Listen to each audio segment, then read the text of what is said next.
So, good afternoon, everybody. Did you think I'd forgotten about you? Um,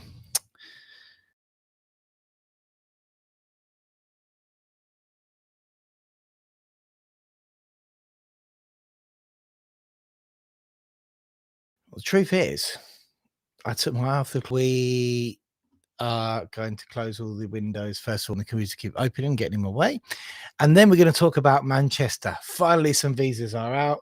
We're going to talk about our YouTube residency in Spain. Jane says a bit of food and drink as well. Also, we're going to start the discussion that is Portugal better than Spain?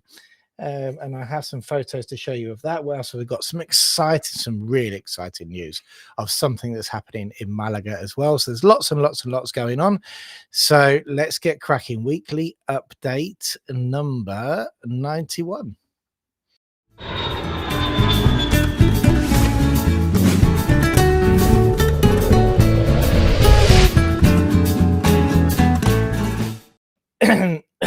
Excuse me. So I honestly think that if my mate, excuse me, I've got a bit of a cold thing going on. If my mate Scat saw me preparing for the live, he would just have a heart. I don't think he could be with me because I'm not saying I'm not very prepared for the live, but we just chuck it in there, see what happens. Scats is very, very structured, as you can tell in his good content as well. So first of all, let's jump on the chat and see who's about and say hi. So where are we? Stephen Mooney, hi from Stephen Pauline. Great to hear visas are finally coming through out of Manchester. We're now 7 weeks and waiting. Yes, yeah, I'm going to tell you the times now, guys, of the visas that we've had come in, and congratulations to all of you who finally got your visas. Seems to be no rhyme or reason with Manchester, apart from the fact I've come to the idea, I've come to the decision. I think they just open the NLV file once every couple of weeks or maybe even once a month, because when they do open it, they seem to pour out, and then that'll be it for a while, So anyway, it's great that they're coming out. And what else have we got here? Good evening, Chris, and all. Hope you're all well. Off to Alicante shortly to collect another family member, staying until Sunday. Well, we actually had a discussion earlier on about that, and I think we're going to do a whole video. I think there's a whole video on family members, people visiting, because I just had a discussion, Kev, there with a client of ours who's been on board for like 3 years. We're going to go through a renewal process with him. So we end up talking slightly about the requirements and telling what's involved, and then we talk about everything else. And we're talking about family coming and how you love to see your family, but it's bittersweet because, like, for example, we're working, so we've got to work, the kids got to go to school. So sometimes family, when they're on holiday, might want to be up till 2 o'clock in the morning, and you want to be with them, but you can't all the time. And then there's obviously the costs. Sometimes when family comes, you evidently spend more money. If they're in your house, then there's more costs, but then it's cheaper for them to come to you than it is for you to go back to the UK and visit them. So I think there's a whole video on discussing about having family and even managing that process, like, we have a lot of clients, and like myself, I've got parents who are now getting a lot older, into their late 70s, and things change. Maybe they can't always just jump on a plane and come and see you. So you've got to have your bag prepared if you need to go home, in a case of an emergency or anything. So, yeah, something to look at anyway, guys, the whole having your family over. And and also we can get involved in, when you do have your family over, what's your favorite, well, what's your signature dish?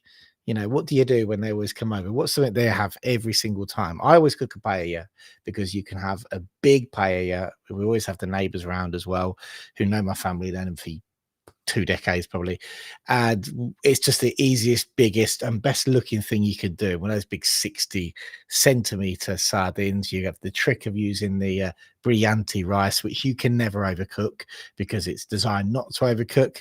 So maybe we should get that recipe out there. Impress your friends, don't make any mistakes, make a big pie, and it's actually really easy. Don't tell everyone, I'll only tell you guys. Paul's on. How you doing, Paul? Great to see you on. My pop-ups aren't working that well.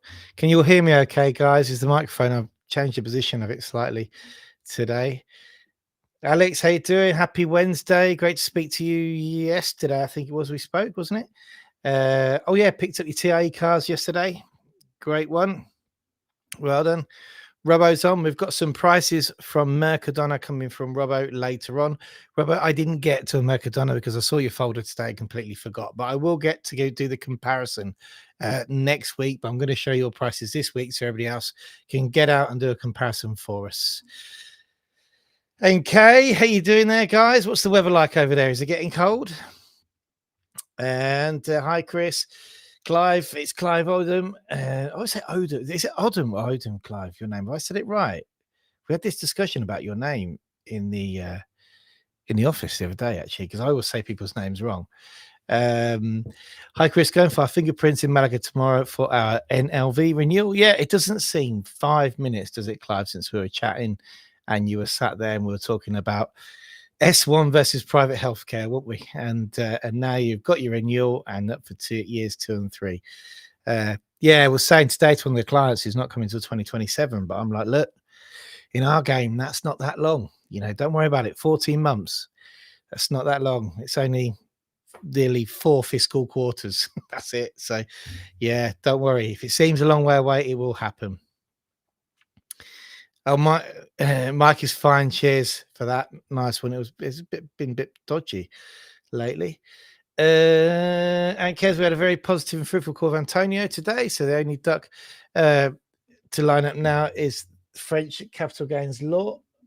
Will it or won't it come into force on principal resident? Timeliness TBA. Oh, well, I'm glad you spoke to Antonio. Yeah, I saw Antonio recently, actually, at the weekend, and yeah, he's very knowledgeable. We don't have any French ducks. We do now. I don't know if you saw last week's show. We got the ducks that I was given, so getting your ducks in a row. I've modified them and I've kept their names now. You know who you are, who named it. I've got Eddie. That's Eddie the duck. I've got London the duck. And we've got Man the duck. So I've got Manchester, London, and Eddie. But I couldn't get it on, so I've only got London LDN. It's actually the airport signals, Man and Eddie. But there you go. Eddie always makes me laugh when I look at Eddie. Getting your ducks in a row. Odom. That's it. See, I was correct. And who else we got? Hi, Chris. How you doing there? You cooking there? Need some recipes from you for our cooking section. We're soon going to have, hopefully, some more exciting things coming for the cooking section. That would be a good plan. Paul says, all good. Been 16 degrees here in Coventry today, so not cold for November. Oh, that's good. And Russ is on. How you doing, Russ? Good to see you. There we go. Right then. So, shall we crack on? Where are we? Let's look at our list today, shall we? Any questions? Just chuck them out there for us, guys. Thanks. With the renewals have been absolutely crazy the last couple of months because it compounds. Lots of people move over this time of year. And actually, the non-lucrative visas have been slightly quieter this year than last year, but because of the people who've come over the last 4 years, the renewals compound every year. So this time of the year is really busy for renewals, which is great. But we have had visas in 8 in total. So first of all, let's go London to Malaga. London to Malaga, Manchester people, close your ears, please. London to Malaga, 14 days. 14 days, London to Malaga, yeah? Sorry, Manchester peeps. Manchester to Murcia, 15 weeks. Manchester to Almeria, 13 weeks. Manchester to Murcia, 11 weeks. All issued within 2 days of each other, which meant they're probably posted at the same time. Hence why I think Manchester only open the non-lucrative visa folder once every, I don't know, month, is it? Because this is exactly the same that happened last month. We had exactly the same. We had last month, we had a 14-week, a 9-week or something. And I don't know what order they put their folders in, but it seems that when they do come out, they come flooded out. So mark this in your calendar. The week commencing. So this was, let's call it It was between the 29th and the 5th, which meant we crossed the 1st, which was actually a Sunday. So week commencing the 3rd was when most of the visas came out. So let's see if the beginning of next month is exactly the same. You guys remind me as well. Kev says his signature dish is chicken and chorizo, lentilloja, and plenty of chilies and curries. Planning on getting back into growing chilies next year. I used to do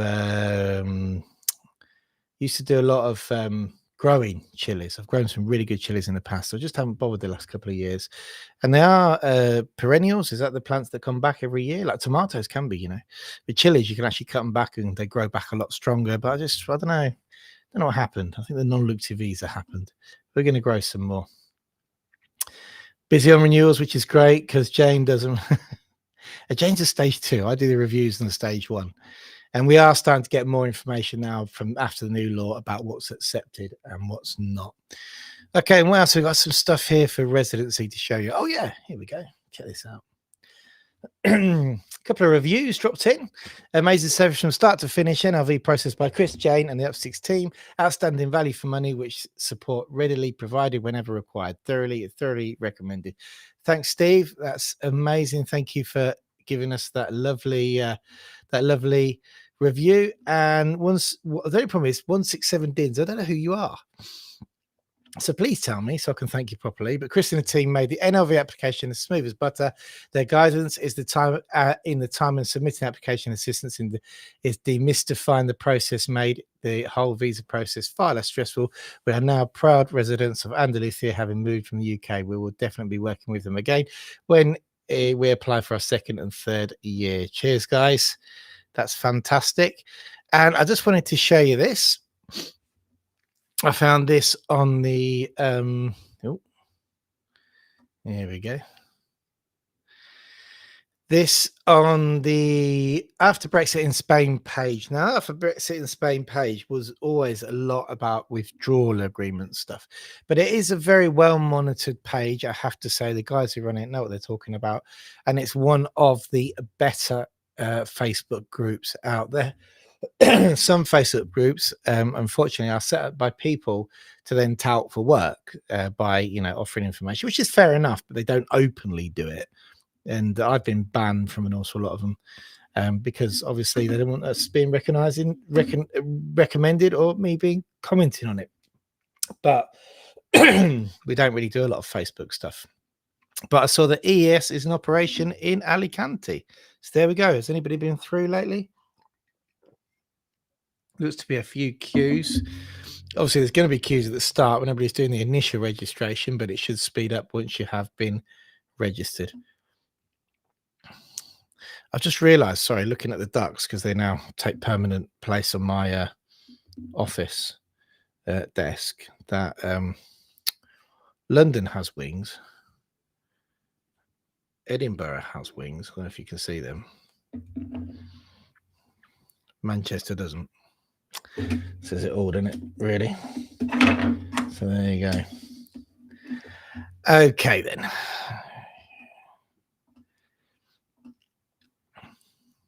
I tried a fabada a couple of weeks ago. Yeah, don't mind a fabada. We had a sort of a chuck everything in a vegetable pot soup last night, which worked out quite nice. But the vegetable soup, it's always nice the day after, isn't it? Lara brought me some into the office and I was like, oh, this is actually nicer today than it was yesterday. What's next? Okay, so it seems that we are. Oh, here we go. Yes, I wanted to talk to you about this. Thank you guys for sending this in. I didn't actually ask if I could say your name, so I'm not going to. But this information was all part of a discussion of something that's happened to me quite a few times with the renewals. Okay, and it's about the CaixaBank. Now, I have to stress that the client who sent this said, please, please, please do not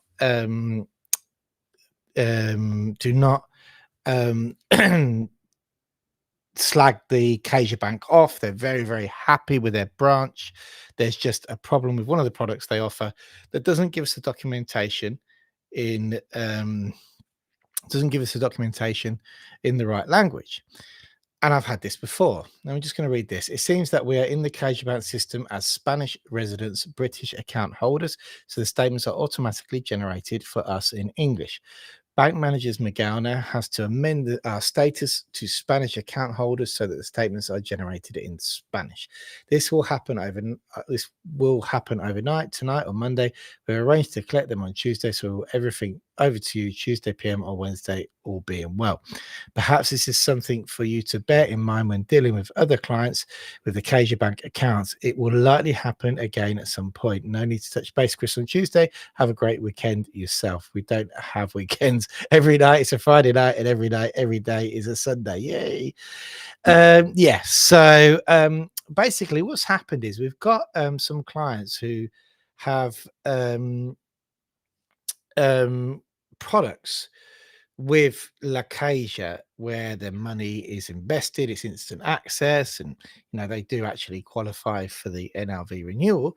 But the Caja give us documents in English to prove what they have, and that is invalid. It's ridiculous. It got to a point where they were, and we had another client who was in La Caja here in Malaga. La Caja said, "Oh no, you have to get that document translated yourself." I'm like, "No, it's Spanish entity." I'm pretty sure that if we legally asked anybody that they would have to provide documents in Spanish, and because the accounts are set up in English, they can't print off the correct documents in Spanish, which is ridiculous.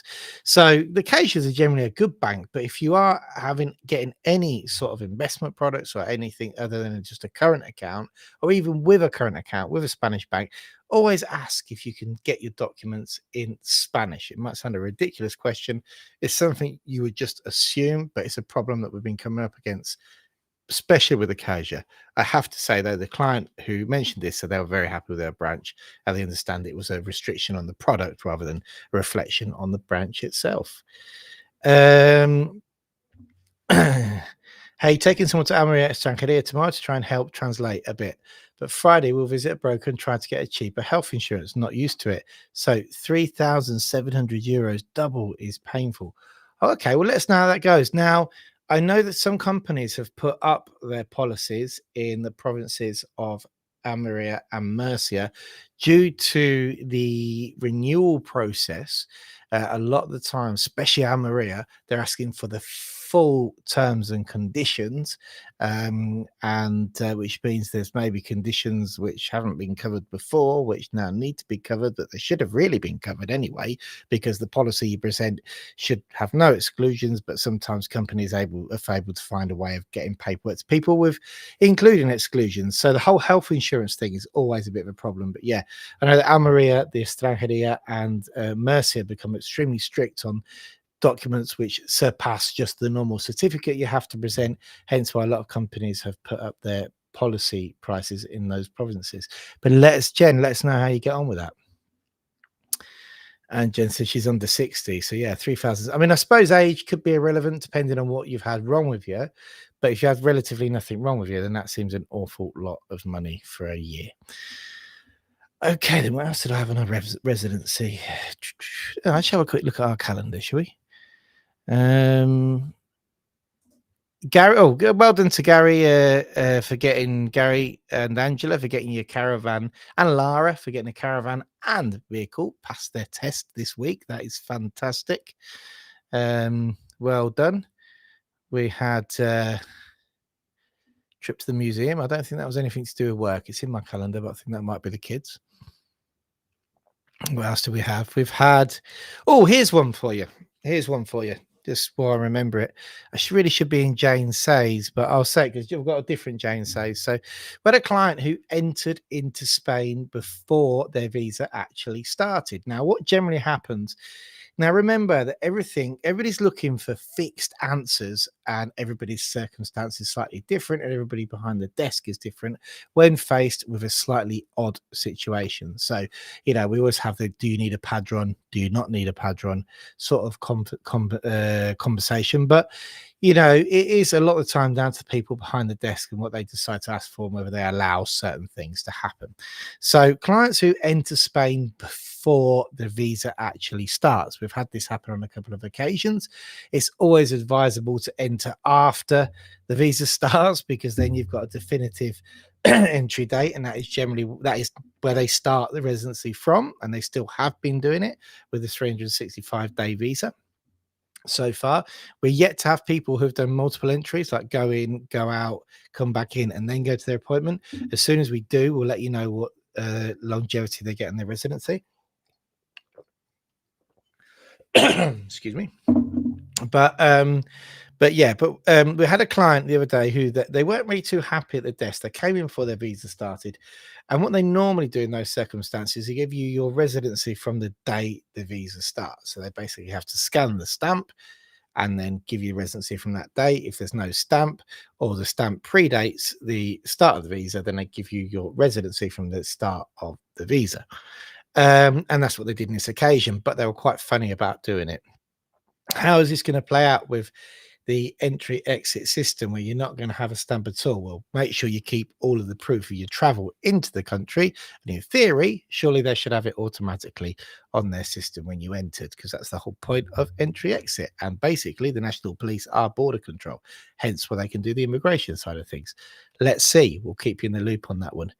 And Stu and Jared on, how we go? Hi, excuse me. Hola, sorry late for joining this evening. No, you can don't have to apologize. Good to see you on. We like the Upsticks Alicante t-shirt. Upsticks Murcia or Matheron next. I've got Upsticks Murcia. I've got Upsticks Murcia, Upsticks Malaga, and Upsticks Alicante. If you look, I've got a video coming out this week, which is the third day of my road trip. I've been very slow at getting them out. I'm sorry. And I've got the Upsticks Murcia t-shirt on there. That's when I was coming back. Here we go. Look, I haven't got it up yet. There you go, Joe. Still got my Upsticks plaques here on the desk.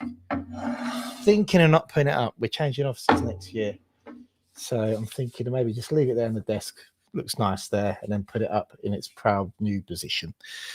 Right then, I've been going on now for a bit, haven't I? What's next? What have we got going on next? Let's do this one. Now, Jane says, and now we're talking about learning Spanish here. I've got a really exciting project on the go, which I'm going to tell you about early next year. But aside from that, we've actually been doing a lot of withdrawal agreement residencies for people who have lived here for 5 years now. Renewals. It's been great to catch up with some of our old clients. But back in the day, we never insisted, on what quality of life you'll have if you learn a little bit of Spanish. And the problem is, and I'm learning this very quickly, is as you get older, it's slightly harder to get things in here. Now, I was very, very, very fortunate that I was 21 years old when I moved to Spain. I've been here 25 years, nearly 26 now. So a lot of my Spanish, it just came. It sounds horrible, but I was hanging about with people from here who spoke that Spanish, and I had no choice either. There was no phones to distract us either. I didn't have a smartphone in 2001, 2000 when I first moved over and then learned Spanish. And I think that all contributed to helping me, because it was sort of like you have to, or, I would have lost my job at the time if I didn't as well. But as you get older, it's harder, isn't it? It's harder. Right.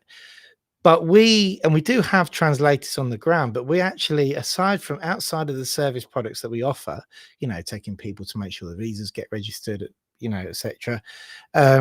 We prefer people do things themselves. Like, we could quite possibly set up an hourly based translation service here, but we will do that in emergency services with our specialists, but we encourage people not to do that. I don't want people to, I will try and get it done yourselves, be as integrated and learn as much Spanish as possible. We would definitely always help people, always, especially sometimes maybe medical circumstances, but as much as you can do yourself is better. We're big advocates for, no, here you go, this is how you say it, go give us a call if you have a problem, because learning Spanish even the smallest bit, when it clicks and you're like, I understand what that means, or I think I got what he was saying then, it just gives you the sort of a euphoria, especially if you're an adult for the first time learning a second language. So Jane said that a few tips for learning Spanish is listen to the radio in Spanish. That's definitely a good tip. I'm going to give my tips afterwards, but learn the radio, watch kids' TV in Spanish. Just be careful because some of the shows are so annoying. So annoying. Bar humbug. Kids' TV in Spanish is great. Don't watch Peppa Pig in Spanish, apart from it being the most hilarious thing you've ever seen. I've been there with my kids. It's really annoying. Though Daddy Pig sounds exactly the same as the English one, which is quite comical. I don't know how they managed to get the voice comparison. Focus on learning present tense first. You can communicate and practice the others afterwards. Fantastic point. Don't Any Spanish teacher out there now is going to kill me, but just don't worry too much about the past and present, future tenses until you get yourself straight with present. You can always sort of get it wrong as you're explaining, then plug that in afterwards. Join free courses at town hall or local intercambio groups. Intercambios as well. Generally, there's a few online things now, but they seem to be coming back. And intercambio is when a Spanish speaker wants to learn English, an English speaker wants to learn Spanish. You get together in a safe environment, so make sure it's in a public environment, like a cafe or something. And it's generally more than a couple of people. And then you can have half an hour one language, half an hour with the other.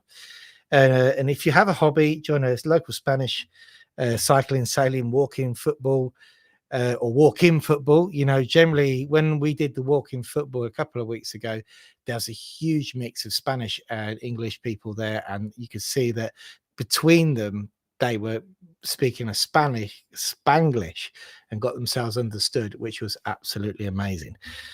So that's our Jane Says. Let's go on to YouTube. Let's see what we've got for YouTube. And we've got a few comments here for YouTube. Not as many this week, but let's bring them up, shall we? We're bordering 26 minutes anyway. Brexit renewal. Hi, thanks for the informative videos. Can you apply for the renewal on Mercurio when I go on? It doesn't show the EX23 as an option, just the EX20 for Brexit.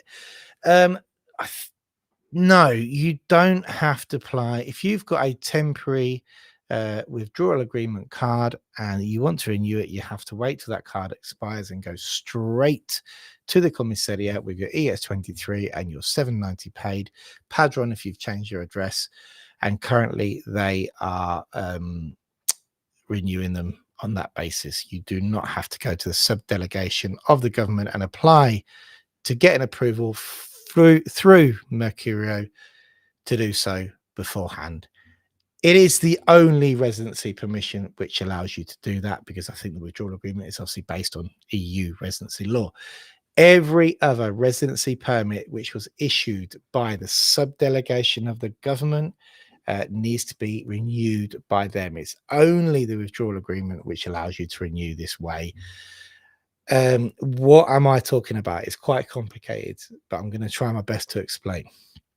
So you have consulates, which are overseas Spanish immigration authorities, let's call them, who can issue permissions for people to move to Spain in the form of a visa. Remember, if you're a third country national and you want to live in Spain, whatever way you're coming in, you will need permission to come. The visa is your permission.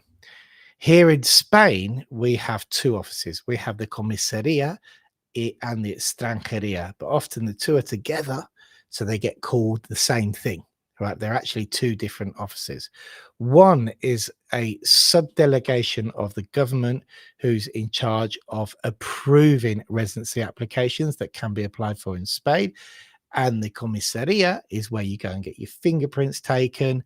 It's where that approval is ratified. Okay, so the extranjería is the people who grant the approval, and the comisaría is where that approval is ratified. If you got your visa from the consulate, then you skip the extranjería bit and go straight to get your visa ratified at the comisaría. If you're on renewal, we're talking about NLVs now, you have to first apply to the Extranjería, subdelegation of the government, for the approval, and then go back to the Comisaría for the ratification, which is your fingerprints. Okay. If you're an EU family member, for example, you haven't entered on a visa, you've entered as an EU family member, you have to apply once your family member has got their residency directly to the Extranjería to then get your approval to then ratify it at the Comisaría. Confused? You shouldn't be. Just play it back a few times. Okay, but the reason I say that is because a lot of people are now confused as why withdrawal agreement people who came in towards the back end of 2020, who had to apply after July of that year to the Extranjería for their residency, why they don't have to go back to apply to them for it. Well, you don't. You can go straight to the Comisaría, and it's the only residency platform that really allows you to do that.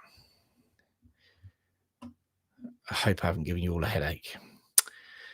Our banner, the banner can be seen from space station Upsticks to Mars. Okay, thanks there, Neil from that's Neil from Get Me to Spain. Fantastic small YouTube channel there, and Neil just gets out and about everywhere. He's now, for those of you who didn't know, in fact, let me try and find my banner photo. Let me see if I can find it. We should have any of you in Torrevieja. So if you are in Torrevieja, guys, sorry if I didn't see you on my trip because it was a bit of an in and out. But if you are there, if you can report back, because the banner's supposed to be up there all year now, because the town hall nicked a little bit of our town hall had a little bit of our banner, which, to be fair, when you look at it, look at this. Yeah, it doesn't matter, does it? If they just had a little bit. It's not really taken away from that. It was a little bit bigger than I thought it was going to be. So you can see the town hall at the end, excuse me, on the right-hand side, say the proud to support Torrevieja Sports City, the home of Spain walking football. But that is up by Sports City, right at the end of the car park. For those of you in Torrevieja, if you could just check now and then as you're driving past to see if it's still there and let me know. Because it is supposed to last all year, but when the wind picks up, I can't see it lasting a month, to be honest with you. There we go. What's next? And we have Alex. Hey, Alexander. We chatted yesterday, didn't we? Alex missed the live. We're buying carpets so we get our house sold. Perfect names for ducks. Yep. Get those carpets. You don't see carpets in Spain, do you? And this was a good comment. Here we go. Thanks for the video. Where would you recommend in Granada to get a good, wholesome tapa and drink? Thanks. I'm going to show you where I would recommend. The only thing is, it is quite hard. I mean, if you're into hustle and bustle, you'll love this place. If you're not, this is not a quiet place to come and eat. Now, this place is called the Castañeda. It's one of Granada's oldest bars. It looks exactly the same as it did 50 years ago. In fact, some of the wine, I think, is in the same crafts. And it's just your most typical sort of wine bar in Spain. You know, let me try and see if I can see any photos to show you. So the link will be in the description below. And you can just see there, you know, the waiter just cutting the ham. And, you know, the little tapas, very, very typical La Castañeda. If you want to go there, you can see. If you want to go to Granada and get a piece of Granada, a lot of the bars have already turned themselves into these sort of modern croquetas. You can't get more typical than that. That would be porra, not gazpacho, porra, which is like a thick, that's obviously octopus, squid, there's your desserts. So, yeah, you want to, the Castañeda, somewhere that you have to go if you are going to Granada, guys. And what else did we have on YouTube? Oh, that was it. So let's jump on the comments again, see what's going on. Oh, loads of comments here. Andy says we are on the line late, but happy to be here. Hope you are. Hey, Andy, thanks for being online. I have two Colombians paving my garden, Jen said. They don't understand the locals, so what chance do I have? Well, yes, that's and there's a lot of differences between South. One of my best friends is Argentinian, and I can tell you there's a lot of differences between South American and Castilian Spanish. And in Almeria, the poor lads have probably got no chance because you start getting up in the hills in Almeria, that closed cerrado, as they call it, Andalus, which is so closed. You know you've got it if you can understand somebody who's got a closed accent. Choose a TC series, or you already know and watch in Spanish with subtitles. Good idea. Yep. Or even watch it in English with Spanish subtitles. I'm all for listening to the radio to learn, but if you haven't got a clue what they're saying, what do you learn? Yeah, that's a good. I'm a big believer, Robbo, of subliminal. Is that the right word? Learning. You know, we just let things creep in, and then your brain will automatically relate it later on. So just listening helps, getting used to it. It's like a little bit like, it's brain training. You don't understand exactly what is going on at that precise moment, but something up there is taking it in and will relate it in the future to something else. Now, I'm definitely not a neurologist, but I just know from personal experience that sometimes I pull stuff out and go, where on earth did I get that from? I never studied that. I didn't ever. I can't remember learning that, and I'll just go pop and it comes out my head. So I think just being in situations, learning stuff, I think just having it on in the background helps. I do it with Audibly, with books all the time. I don't think I've ever listened to a book properly from start to finish, but I just have them on constantly, listening to them. And sometimes things will stick into my head. And the other day I was listening to a book about AI, and I must have listened to it about 5 times. And then yeah, and then, 1 second, guys. ¿Ya termina esto? Sí. A ver qué rápido. ¿Hago algo más? Se le puede dar un repaso al Excel y ya está, a las 7 y te va. Yeah, so I think, learning a bit in your just listening to it helps. But Alex, some of my partners speak Spanish. You cannot teach me. I'm learning Spanish, but it's hard. My age 69, but I'm determined to do it. Yeah, and don't stress too much about it. One good thing is post-it notes. Just stick post-it notes everywhere. Post-it notes. Just write whatever you want on it. Post-it notes. You walk past it 20 times, it'll sink in. Throw it away. Purposely try and forget it. Chris, when we apply for the 4 or 5 years, if we're on the Convenio Especial, if we are, say, 6 months into the Convenio Especial, does that impact the application? If this makes sense. No, it doesn't, as long as you've got no break in your healthcare. It makes perfect sense, right? You cannot have any break in your healthcare. Your Convenio Especial must start before your private healthcare ends. But great point to make. Hello from France, Jean-Marc Bordeaux. How you doing there, Mark? Thank you for dropping in. I don't know if I've seen you on the chat before. More likes on this video. I'm all up for learning Spanish by osmosis subliminal. Yes, cheers, Jen. Thanks for yeah. Let's get some more likes on it. We've got 21 people on. Okay, then. So where were we now? Oh, I've been waffling on enough, haven't I? Let's go to the next section, which is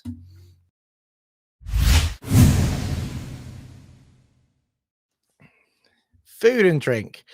And I just want to, Neil sent me this in. I haven't got any food or drink to show you, but Neil sent me this in. I wanted to show you it. There we go. Thank you, Neil, for sending that in for your food section, Chris, which we all know is your favorite. Yes, it is. The food section is my favorite, I'm afraid. But we are going to be working on maybe getting the belly down a little bit.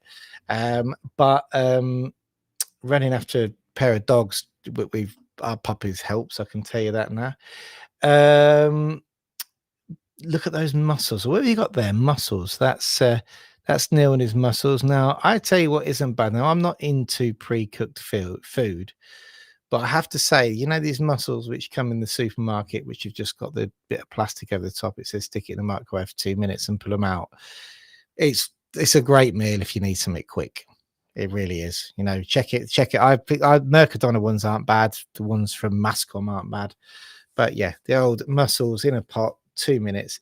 Now, obviously, if you got time, you're going to go buy the mussels, clean them, make your own sauce and stuff like that. But during the week, you don't have time. I'd rather have mussels than something else. So sometimes I must admit, I do use those. But thanks for sending that in. And then what's our next section? Oh, here we go. I'm lost now. Oh yes, here we go.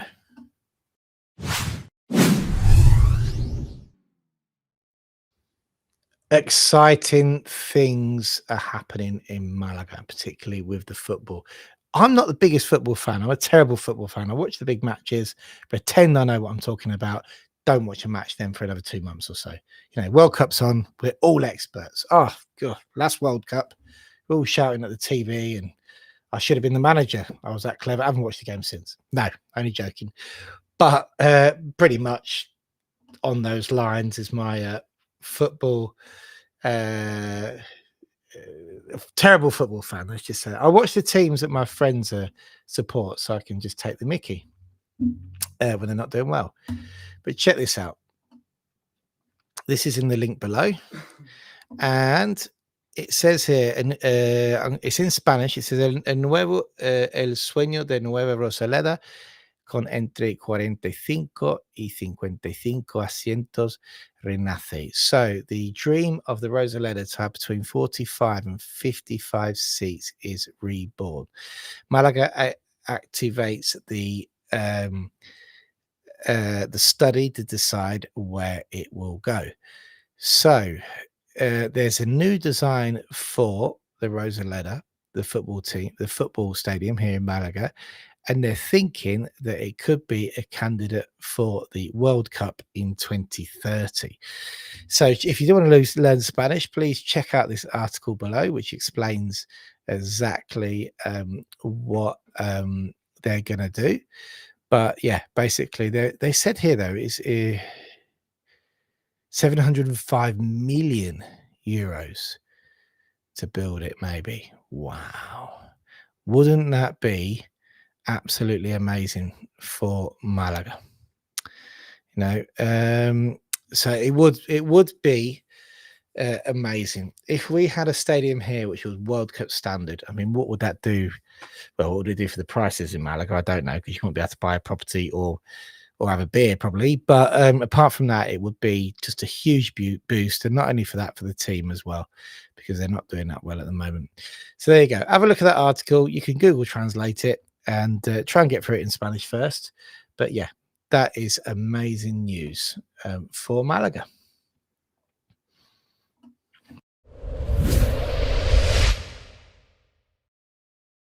Still got 20 minutes left yet to the hour. 17 people still on. That's good.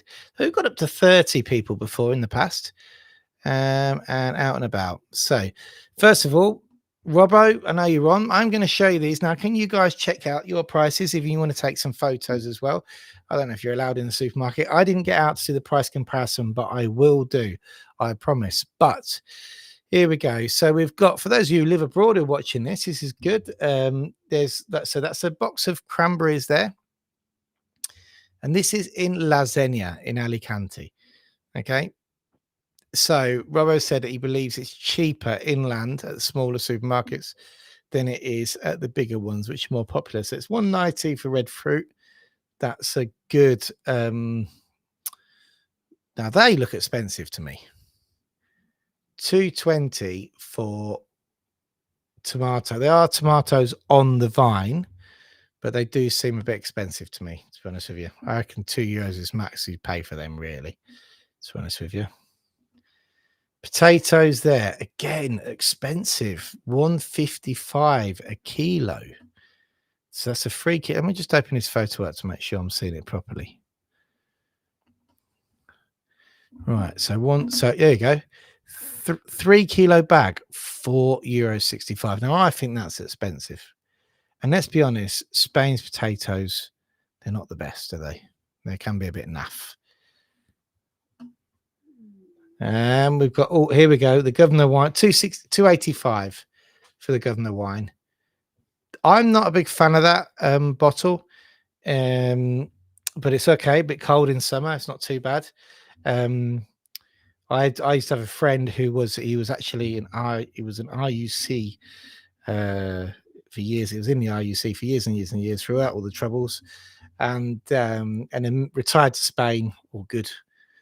I'd say nearly 18 years ago now, but he sadly passed away this year. and he was called. We all called him the Gov. The Gov, very good friend of mine. And that bottle always reminds me of him, Ken, my mate. Miss him dearly. And the water, there you go. So the water is for the Neval water, which is 5 litres, 79 cents, which is actually what I do notice as I've traveled around Spain is that they do in the Mercadonas only use the local water suppliers. So here we get water from Granada, Loja, believe it or not. So there you go, guys. If you want to give me some more prices, I didn't get any receipts for you this time. But if you want to give me some more prices, then please do. So we can show people what things cost out and about. And I'm going to do a price comparison for you, Robbo. Now, 1 second. Stu and Joe come screaming in at the last minute with a few photos for me of Jerez de la Frontera. Saved me because, as you can see, I'm well organized as usual. And they said, "Hi, Chris. Just referenced last week's update and Jerez being mentioned. Thought it might be helpful to share some photos from Jerez for anyone who hasn't visited. We love Jerez. It's a lovely city, lots of squares and stunning trees and statues, great restaurants and cafes. Recommend a horse and carriage ride around the city. Lots of bodegas to visit, particularly for sherry tasting. Also, the King's Horse is based in the stables with a great show. Evening entertainment also includes a genuine gypsum flamenco, which is absolutely fantastic. Well, I will do all of that apart from the flamenco because I'm not the biggest flamenco fan. But I do think you should go to see flamenco and look at some of these terraces there. Jerez. I mean, I love the Cadiz province as a whole, but as you can see, absolutely fantastic. It's always got that sort of light, airy feria type of feel about it, hasn't it? You know, and I love these things at the top here. So the things at the top where it like lets the sun through, but doesn't. You know, it's the kind of thing you need in your garden, isn't it? If you live in Spain, that is. There we go. Looks like a medieval, that's like almost a Moorish sort of building there from Jerez. So you're not getting any history lessons from me, though, are you? I'm showing photos. Beautiful gardens, though. Hey. Where's that then? We'll have to go and show you. We'll have to show you, won't we? Oh, gardens are back up. What's this photo? Check this out. Oh, so there you go. There's a horse and carriage. I always think they could. I think a horse and carriage ride is always a good idea. You know, and I don't know how much they are, but they do one in Mijas, which is particularly good for 20 euros, 4 of you, €5 each. It's fantastic. So yeah, cheers guys for sending that in. Much appreciated. And we'll go back to the let's go back to the chat. And Waffle said, "When are you launching Upsticks Dogs closing?" Well, you know, it might be sooner than you think with our pair. I haven't had an update of them, have I, lately? So yeah, I've got a couple of dogs now. We have. We're away at the weekend, so they missed us. We didn't abandon them. Someone came and looked after them, but yeah, they did miss us. More like this video. More likes in this video. Oh yeah, there we go. I've already shown that one, didn't I? Yes, in our experience, it's challenging learning a new language in the 1560s. Spanish is challenging, we think, anyway, compared to some. It can be because, like any languages, it's got so many nuances as well. You know, so many people, so many things, different ways of saying things. There's a company here in Malaga which sells reconditioned computers, and they do this huge play on words all the time about like phrases from Malaga, and it's basically, you know, it's just a joke. They're taking this is taking the mickey out themselves, you know, which is great for sort of their publicity. They have great publicities, and if you would only understand a lot of it if you lived in Malaga, because you'd be like, I really don't know what that word means. But if you live here, then you do understand. So, before my voice goes, what else have we got here to show you? Oh yes, check this out. Have you guys been affected by these? We did the other day. The flying ants. So this time of year, it's flying ant season. They don't really seem to see them in summer. The moment the temperature drops, and then the it gets a bit wet, you see these nests, and they're all coming out the other day, and then eventually they do fly off and even cause swarms. We had a plague once down here in Alarin where there was that many, it looked like fog going past the lights. It was at night time, it was awful. And we had a sort of a local event on, is where I used to live, and still have some good friends there, but it was like our local ferrier thing on the football pitch where they put up a bar and you sit there with your friends, and it was just, there was just everybody left because they were just swarmed, absolutely swarmed all in your drink, in your hair. They don't bite for some reason. Well, they never bit us, but yeah, it was terrible. Have you had the ants? There were this nest was just outside the office the other day. Came from nowhere. Incredible animals, eh? And the last point that what else was I going to make? Here we go. The last point I was going to make was about Portugal. Now, guys, this weekend I was in Portugal. There you go. It's one of the churches. Can't remember what it was called. Weekend breaks from Spain. I was in Lisbon, and I have been doing a few this year. Rather than having a big holiday, it's a lot more. Normally, it's a bit difficult to take a large holiday, like a holiday away, like a 2-week break or something, especially if you're running a business, and even more so if you work with immigration, because you can never tell what comes in and when. So this year, we've been doing more city trips because my kids are older. I prefer to do a city trip to go and see more things rather than just being in a hotel. And a lot of the time, you can just check out the cheap flights. There's a very popular airline. No, sometimes it's not that popular. It wasn't very popular with me on Monday, I can tell you that, for delaying my flight back and changing the time on it. But anyway, I could get you about. So we got to Lisbon. Use ChatGPT also. Ask ChatGPT to find you cheap flights. It normally doesn't find you the great flights, but it will direct you to the place where to look. And we got to Lisbon and back for a family of 4 of around €300. And that, what we normally do is get the cheap flights, and then get a 20-kilo bag. So it's just a little rucksack to take on board, because you don't want to get priority when you've got 2 kids as well, because you end up with 8 bags. Can you imagine carrying on like 4 rucksacks and 4 bags and trying to store them away? And nah, forget all that. Don't do that. Get on last. Priority is just a load of rubbish anyway. Get on last. Take your little rucksack and put a bag in the hold. It never takes that long to come out.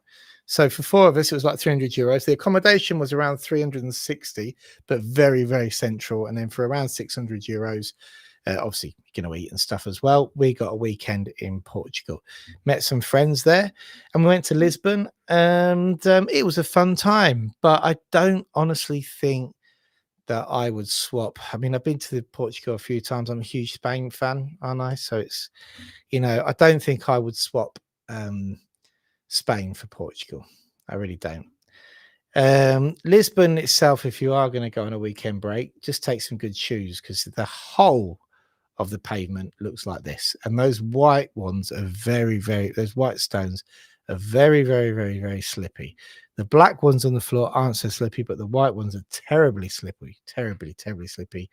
And it was raining the whole weekend, so you need some good shoes if you're going to go. Definitely recommend that you check out the Pasteleria de Belén, or they call it like the Belén cakes, or the Belén cream tarts, I think they're called.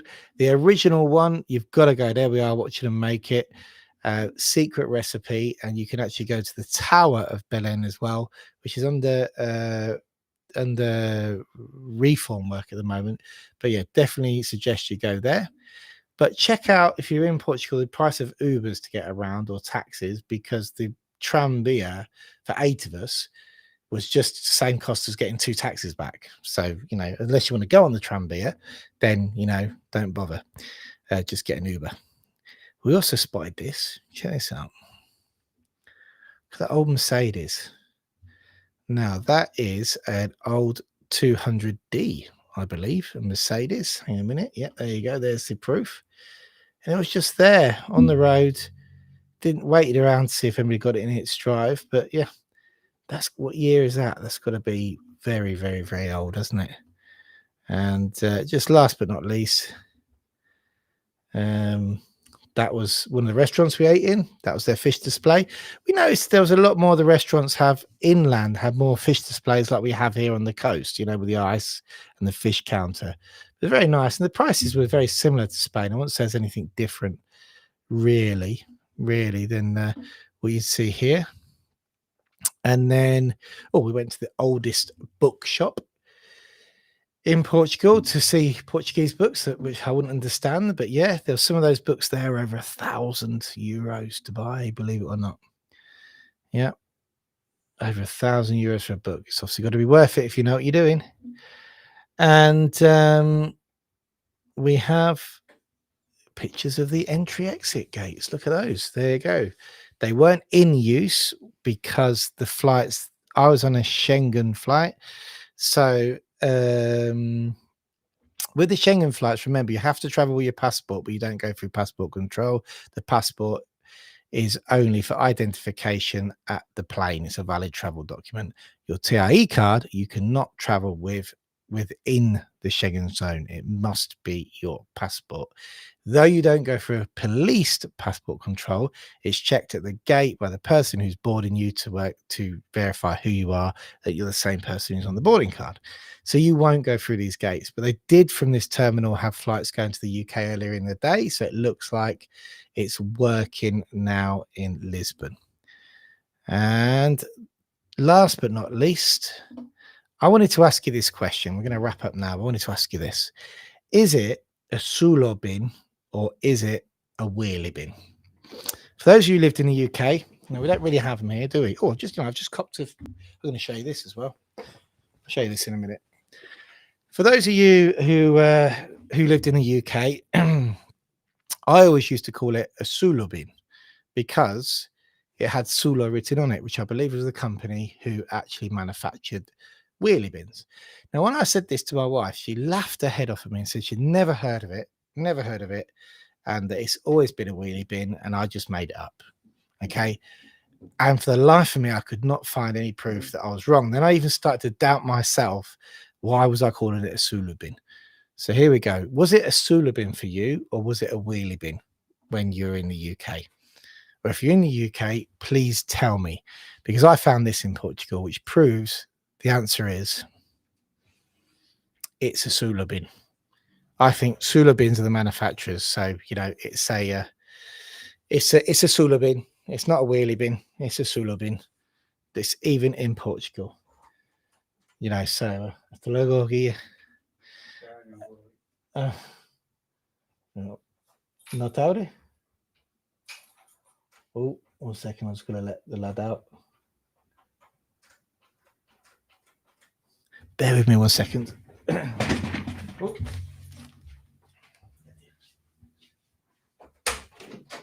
Aquí está con fuerza. Hasta luego. Sorry, get the key sorted out. So yeah, so it's a Sulu bin. So let's wrap up then, and we're thinking of exploring Spain via the super fast trains. No experience myself, to be honest. No, but I think it's a great idea. If you're traveling in a couple, that's a great idea. Rucksacks, jump on the train. That's it. With family, sometimes you need a bigger suitcase. It could be a bit of a pain, but exploring plane. But I think that's a good idea. So no experience, but yeah, go for it. I think. Let me know. Send me the photos. Patrick, how you doing? I'm gonna have to watch the replay. Yeah, no worries. Thanks for jumping on anyway. Hope you're well. And we were originally going to retire in Portugal. I took Jan there. Needed to say, now we're in Spain. Happy wife, happy life. Yeah, Lara wasn't that impressed with it, to be honest with you. It's difficult. So I can only talk about our experiences, which is only an echo chamber of a weekend, isn't it? So, but what we found was the waiters and the people in general were very, very sure of themselves. And that came across as being quite rude. Yeah, when they weren't. So eventually, the waiter in the restaurant below us, we had breakfast a couple of times, was so nice. But when I first met him, he came across as very rude, because I went to him, I just wanted to know because my friend's coming, he wants to know. And he went, look, I take the orders here. Okay. And I'm going to tell you that this, and this. And he solved the problem sort of amazingly, but I was like, oh, okay. I do like somebody who takes charge. I don't have to think about it. That's great. But it turned out it was so cool. We're speaking to him. He'd been in Spain living for 15 years, So I think there's just sometimes maybe the initial culture gets misunderstood, especially if you're in, eating out and stuff, because they could be perceived for being quite rude, whereas Spanish are quite open and friendly, but I think it's just they're very sure. I think it's just the way they are. But yeah, Lara was like, nah, not really. It was a nice city, but wouldn't go back, basically. Never heard of a Sulu bin. Willy bin is what they were called in the UK. Oh, so everybody says Sulu bin. It's there. The proof is there. Look. Robert says Willy bin. Yeah, I'm the only person. It's a wheelie bin, Chris. Oh man. So I've been calling this wrong my whole life. I'm really glad that Lara doesn't watch the channel now, because she'd be laughing her head off right now. So Jen says, I'm off to the UK next week from next Thursday. Amaria Gatmick. We'll see what happens with EES. Jen, give us some feedback, please, next week. You might not be on next Thursday, but if you are the following week, please let us know. All right, guys, we're up to the hour now, so that's it. I think I'm going to wrap it up. I was going to show you this, wasn't I, for the 19 people still on, so I might as well. Now, I can be a bit... No, Lara, again, was laughing at this. I can be a bit of a bar humbug at Christmas, to be honest with you. I don't like the whole razzmatazz. I think I'm one of the reasons I subliminally booked the weekend away was because of Halloween. Can't stand trick and treating. And we had a great weekend. I don't think I'm going to get away with it again next year. But I hate the whole commercialization of now everybody's already got the Christmas tree decorations up, because it wasn't like that when I first moved to Spain. Used to worry about Christmas sometime after the 6th of December, after the bank holiday. So now, we're all a bit more Coca-Cola, aren't we? And it's all, Western society and all that, blah, blah, blah. I just feel that it goes on for too long. And by the time you get to the end of the Kings at the 6th, you're sick of it, to be honest with you. It would have been nicer to push Christmas back into December, where it used to be in good old Spain, not Corte Inglés now, which is like, boom, it's Christmas already, and we're still 6 weeks away. But in a concerted effort not to be bar humbug, from a very popular Chinese website, I've got myself a jumper for the office for Christmas. It's not an Upsticks jumper, so don't get too excited. But this was just to, what do you think to that? There you go. So that's my Christmas outfit I'm going to wear to not be so bar humbug, If you like it, what do you think? I thought it was quite cool. There we go. So I'll be wearing that in Christmas to not be bar humbug. That's my office uniform when I'm a bit cold here. And hopefully it will bring me some Christmas spirit. I mean, I don't ruin it for the kids or anything, but I do think that it's a little bit excessive sometimes. And Clive says, oh, so I didn't say that, but they did all have wheels. Yeah. Patrick said, I like Lisbon, but even with reasonable good Spanish, I find it hard to understand Portuguese, even when they speak Spanish. Yeah, we had a Portuguese who spoke Spanish guide for a free walking tour. And, in the end, his accent was just doing my head in a little bit, but he spoke very good Spanish. I have to say, it was very good. You give him a good tip at the end. But the walking tour was far too long, 4 hours and around 15 kilometers with no drink stop at all. I mean, really, if that was me, you'd think commercially you need to get friends with a bar, halfway around 2 hours into the trip, pile everybody in. Everybody's gasping by that point, and no one's going to care about any of the historic buildings unless you give them a bit of a agua con gas, or just and then get them back out again. So the walking tour was great, but just be careful. I said 3.5 hours, ended up being 4.5 hours, and you do need good shoes. I can confirm that. Clive and me are going to be bar humbug together. I agree. A ball Christmas. So don't wear it. Probably made of polyester. Yes, it probably is, to be honest.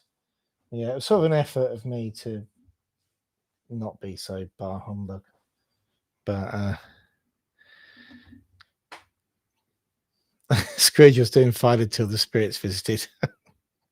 I want a bit of Christmas spirit now and then, if it's a single malt spirit, but not.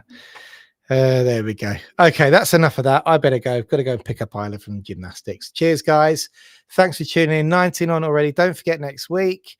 That's cheered me up for this week, having you all about. And we will see you next Wednesday at 6 o'clock Spanish time, 5 o'clock UK time. Bye for now.